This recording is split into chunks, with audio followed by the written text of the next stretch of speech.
आइए देखते हैं, मजा आएगा। अभी मजा आएगा ना भिड़ो। साथियों, हमें पेट्रोल डीजल का उपयोग कम करना होगा। शहरों में जहां 6 बजे उपदेश दिया और 9 बजे अपना पूरा काफिला लारा लश्कर लेकर चल दिए। और आज तो हवाई जहाज से पूरा मतलब जो है उन्होंने तेल बचाने का डेमो दिया कि कैसे तेल बचाया जा सकता है। अरे एप्स्टीन फाइल वाले पेट्रोलियम मिनिस्टर को हटा देते, एक प्रेस कॉन्फ्रेंस नहीं कर पाए 3 महीने में। वो कॉम्प्रोमाइज प्रधानमंत्री हैं, कॉम्प्रोमाइज्ड पेट्रोलियम मिनिस्टर हैं, और देश को आप लोगों ने महंगाई में झोंक दिया है पूरी तरह से। आपका पूरा का पूरा केंद्रित अब ये पूरा आपका बयान हो गया है प्रधानमंत्री मोदी पर कि उनका काफिला जा रहा है, उनका गाड़ी जा रही है, उनका चौपर जा रहा है। ऐसे राहुल गांधी का हिसाब निकालिएगा, राहुल गांधी के विदेशी दौरों का हिसाब निकालिएगा। दोनों विपक्षी प्रवक्ता चैलेंज करता हूं, एक जगह बताइए, एक क्षेत्र विश्व का महत्वपूर्ण क्षेत्र जहां इस समय युद्ध में कोई संकट न चल रहा हो, जहां कोई ऊर्जा संकट न चल रहा हो। जाते जाते बता के जाइएगा, भागिएगा नहीं। मोदी जी ने तो इतने विदेश यात्राएं की, आउटकम ऑपरेशन सिंदूर में नहीं समझ आया आप लोगों को? एक देश ने खुलकर हमारा साथ नहीं दिया, क्या समझ नहीं आया था? मैं तो कहता हूं कि आप गोल्ड के ऊपर, कि सरकार ने पिछले 4 महीने में कितना गोल्ड खरीदा है, उसके ऊपर सरकार एक व्हाइट पेपर लेकर आए। A few moments later. मालिक वो देखो, वो देखो। जिस मोदी सरकार ने कहा कि विदेशी मुद्रा भंडार भर दिए हमने, उसका 144 में से 140 महीने बैलेंस ऑफ पेमेंट नेगेटिव है। इसलिए पूरे देश पूछना चाहता है कि भाइयों बहनों मित्रों, अच्छे दिन। दिक्कत यह है कि मोदी जी को पूरा ब्रह्म ज्ञान प्राप्त हुआ जब पूरा देश आर्थिक संकट में झोंक दिया। अभी तक उनको 2-2.5 महीने से, जब से 3 महीने से युद्ध चल रहा था, उनको कुछ समझ नहीं आ रहा था।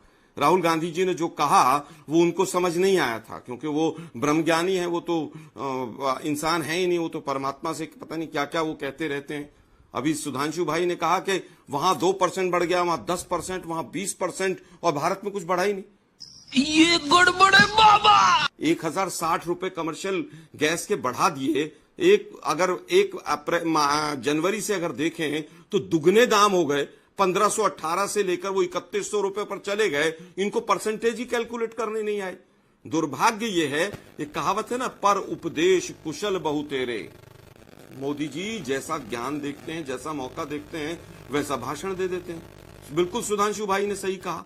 आप देखिए ना, ये उनका अभी 6 बजे भाषण दिया कि पूरे देश को उपदेश दे डाला उन्होंने। साथियों, हमें पेट्रोल डीजल का उपयोग कम करना होगा। शहरों में जहां 6 बजे उपदेश दिया और 9 बजे अपना पूरा काफिला लारा लश्कर लेकर चल दिए। सही पकड़े हैं। और आज तो हवाई जहाज से पूरा मतलब जो है उन्होंने तेल बचाने का डेमो दिया कि कैसे तेल बचाया जा सकता है। मोदी जी, आपके तो कैमरामैन भी अगर साथ चलना छोड़ दें तो देश का भला हो जाएगा। 50-60 तो कैमरामैन साथ लेकर चलते हैं आप। खैर, दिक्कत यह है कि जिम्मेदारी से पल्ला झाड़ो, सरकार की नाकामी को छिपाओ और खामियाजा जनता भुगते। जो पूरा भाषण है वो अपनी नाकामी का सबूत है पूरी तरह से। रुपी वर्सेस डॉलर क्या पहले नहीं गिर रहा था जब हम बार बार कहते थे? क्या युद्ध के बाद ही रुपया गिरा है? आज जो हालत है, जिस दिन आपने ये भाषण दिया था, इससे पहला एक आधा घंटे का भाषण जिसमें कांग्रेस को कोसा था, उसी दिन आज स्टर्लिंग पौंड 112 रुपए पर चला गया है। आज हमारी करेंसी, आप देखिए श्रीलंका, बांग्लादेश और यहां तक कि अफगानिस्तान, जिनकी उनकी अपनी करेंसी को वो बचाने में कामयाब रहे, लेकिन हमारे यहां पर तो वित्त मंत्री ऐसी बैठी हैं, वो कह रही है कि नहीं, रुपया कमजोर नहीं हुआ है, डॉलर मजबूत हुआ है।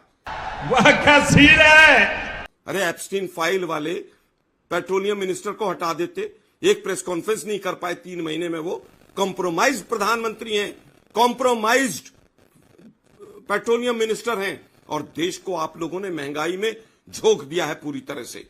आपने 2017 के बाद एक भी मीट्रिक टन स्टोरेज कैपेसिटी नहीं बढ़ाई। 2017 के बाद क्या बढ़ाई गई है? जिस दिन युद्ध शुरू हुआ उस दिन 75 दिन का स्टोरेज था। 1 मिनट अंजना जी में, जिस दिन युद्ध शुरू हुआ 75 दिन का स्टोरेज था हमारे पास। आज 45 दिन का स्टोरेज है। जिम्मेदार कौन है? क्योंकि आपने अमेरिका के सामने घुटने टेक दिए, क्योंकि आपने रशिया से तेल इंपोर्ट करना छोड़ दिया। अमेरिका ने कहा कि मोदी जी जाइए, 1 महीना खरीद लीजिए, मैं छूट देता हूं आपको। आपने फिर खरीदना शुरू कर दिया। बात तो सही है। इस देश की सरकार के पास न विदेश नीति है, न अर्थ नीति है, केवल प्रचार नीति है। केवल मोदी जी प्रचार करना जानते हैं। अभी तक 2.5 महीने में समझ नहीं आया। बड़े बड़े काफिले चल रहे थे। 2 दिन पहले कलकत्ता में पूरे अपने तमाम जितने चीफ मिनिस्टर थे सबको वहां बुलाया था। वो तो पैदल गए थे और मोदी जी का काफिला तो गन्ने के रास्ते ठीक है, तो चलता मोदी जी से उसमें आपकी तो लड़ाई पेट्रोलियम है, डलता इसलिए नहीं। देश को ये यथास्थिति सारे जो में हवाई छोड़ दिया जहाज जाए। गए आलोक थे, जी, एक काउंटर क्वेश्चन भी करने दीजिए। अच्छा, आप धारा प्रभाव बोल रहे हैं, मोदी जी देश सुधांशु नहीं जी है। अभी कनेक्शन में उनका मोदी कट जी गया देश है। नहीं है। अरे एक सेकंड, आराम से आराम से। आप भी देश नहीं है मैं कि आप आप जो सवाल बोल दे वही पूछिए, मैं सत्य उत्तर देता वचन। तो सुनिए ना, मेरी एक बात तो सुनिए आलोक जी, एक बात तो, एक सवाल का तो जवाब दीजिएगा।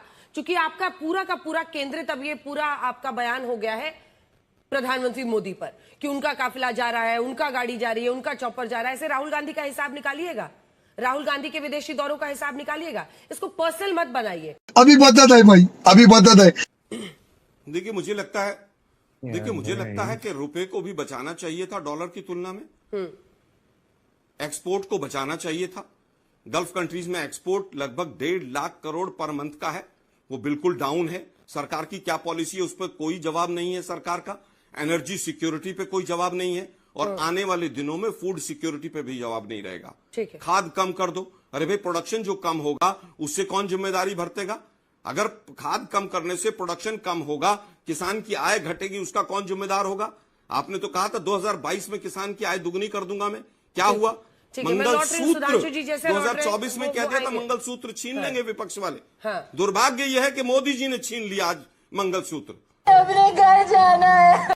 2-2 लाख रुपए तोले तक सोना चला गया जब सरकार सो रही थी। ये 4 लाख रुपए तोले पे, 4 लाख रुपए किलो पे चांदी चली गई, और उसमें वापस 2 लाख पर आ गई। सरकार सो रही थी क्या? आलोक जी, सरकार की तरफ इस देश में एक जब स्टेप जब लिया हो तेल तो की अंजना जी कीमतें आप बढ़ी है बताइए, ना, फिर सुनिए काउंटर आलोक सवाल जी, कीजिएगा। इस देश में जब जब तेल की कीमतें बढ़ी हैं, यूपीए 1 में भी मैंने रिपोर्टिंग की है, यूपीए 2 में भी की है, एनडीए 1, एनडीए 2, एनडीए 3, एक ही कारण बताया जाता है, विदेशी वजहों की वजह से हो रहा है। और ऐसे में जब सोने की कीमत में क्या है, भारत अपना जो सोने की जरूरत है उसका 90% से अधिक हिस्सा विदेशों से आयात करता है, क्योंकि देश में घरेलू उत्पाद, ताजा आंकड़े हम दिखा देते हैं आपको, जिनके अनुसार भारत मुख्य रूप से निम्नलिखित देशों से सोना आयात करता है। स्विट्जरलैंड, मैं आ रही हूं, स्विट्जरलैंड से लेता है सबसे ज्यादा, वहां से वो अपना सोना लगभग 40%।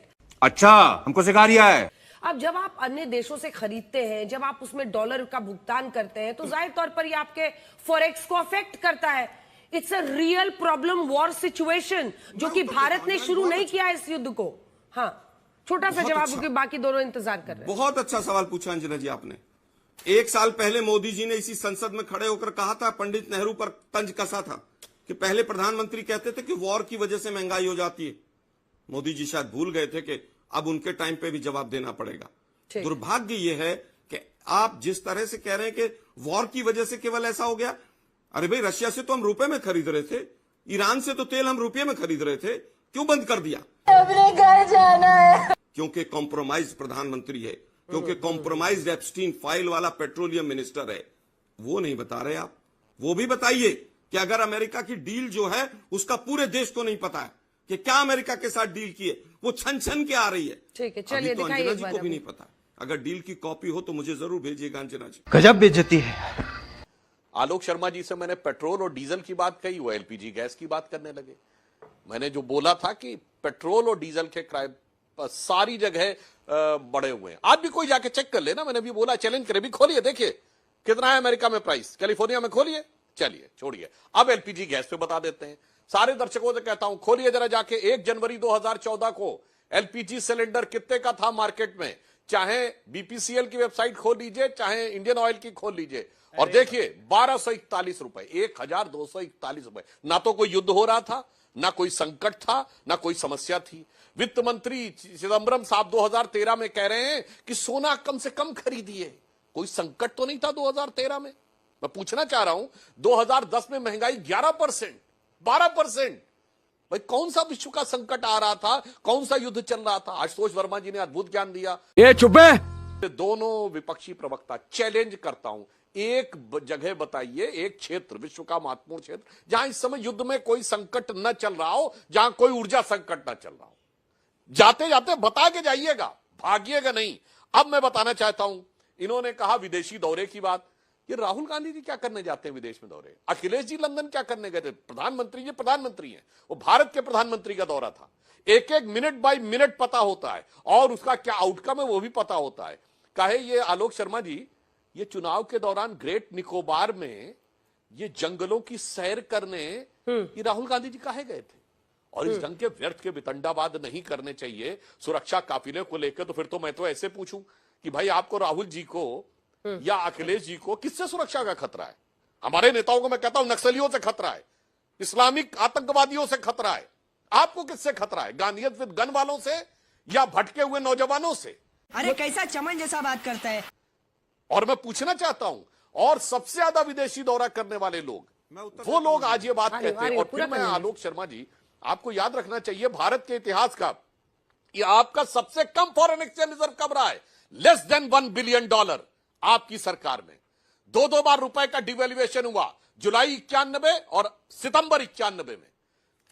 तब हमें सोना गिरवी रखना पड़ा जब आपके सपोर्ट से सरकार चल रही थी सचपा की। और जब डिवैल्यूएशन हुआ तो मनमोहन सिंह उस समय वित्त मंत्री थे। और रही बात इसकी कि कौन किसके इशारे पे चलता था, अब छोड़िए, अब तो सीआईए और केजीबी के डिक्लासिफाइड रिकॉर्ड्स अवेलेबल हैं जिसमें सारा है कि कौन किसके साथ चलता था। ये सारी की सारी बातें बिल्कुल अच्छी तरीके से समझी जा सकती हैं। और जानकारी का अभाव में होता हमारे विपक्षियों को। इस दौर में जब टैरिफ का दौर था, भारत का एक्सपोर्ट बढ़ा है।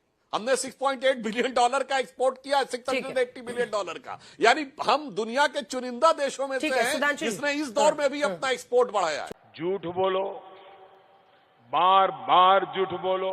यही नहीं, अभी और सुनिए। मोदी जी ने तो इतने विदेश यात्राएं की, आउटकम ऑपरेशन सिंदूर में नहीं समझ आया आप लोगों को? एक देश ने खुलकर हमारा साथ नहीं दिया, क्या समझ नहीं आया था?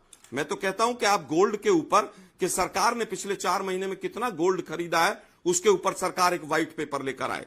क्योंकि डॉलर की तुलना में रुपए को रोकने के लिए हमें तो ये पता चला है कि गोल्ड खरीदा गया है, और ये क्वांटिटेटिव मेजर आरबीआई बार बार करता रहता है। अब बात आती है साहब सिक्योरिटी की जरूरत किसको है, किसको नहीं है। मोहन भागवत को काहे का डर है भाई? मोहन भागवत किस पोस्ट पे हैं? Z+ सिक्योरिटी 2014-15 से दे रखी है, किस बात का डर है? वसुदेव कुटुंबकम का नारा देते हैं और मोहन भागवत को आपने सिक्योरिटी दे रखी है। मैं फिर कहूंगा सिक्योरिटी देना मंत्रियों को या किसी को भी गृह मंत्रालय का काम है। जिसको सिक्योरिटी चाहिए उसको मिलनी चाहिए, लेकिन विपक्ष पर सवाल उठाना बंद कर दीजिए। शाबाश।